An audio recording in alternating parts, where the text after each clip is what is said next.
கவலை கொள்ளாதே. இன்று மகா சிவராத்திரி. உன்னுடைய கண்ணீருக்கும் நீ இத்தனை காலம் சுமந்த பாரத்திற்கும் முடிவு கட்டும் மங்கள இரவு இது. நீ சிந்திய ஒவ்வொரு துளி கண்ணீரையும் நான் அறிவேன். உன் மௌனமான போராட்டங்களை நான் கவனித்துக் கொண்டேதான் இருந்தேன். இதோ இன்று முதல் நான் உனக்கு சொல்ல விரும்புவது இதுதான். பயத்தை விடு. உன்னை சூழ்ந்திருக்கும் இருளைக் கண்டு அஞ்சாதே. இருள் அடர்ந்த பிறகுதான் ஒளி பிறக்கும். உன் வாழ்வில் தேங்கியிருந்த தடைகள் அனைத்தும் இன்று எரியூட்டப்படும். என் நெற்றிக் கண்ணால் சாம்பலாகும். பாரத்தை என்னிடம் கொடு. உன்னால் சுமக்க முடியாத கவலைகளை, தோல்விகளை, அவமானங்களை இன்று என் திருவடிகளில் சமர்ப்பித்துவிடு. இன்று முதல் உன் பாரம் என்னுடையது. உன் நிம்மதி உன்னுடையது. புது விடியல். இந்த சிவராத்திரி வெறும் இரவு அல்ல, உன் துயரங்கள் விடைபெறும் இரவு. நாளை உதிக்கப் போகும் சூரியன் உனக்கான புதிய பாதையையும் தெளிவான மனதையும் கொண்டுவரும். உன் கஷ்டங்கள் அனைத்தும் பனித்துளி போல விலகும் காலம் வந்துவிட்டது.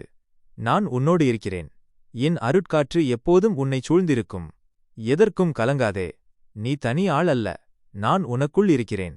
ஓம் நம சிவாய. இனி எல்லாம் நன்மையே நடக்கும்.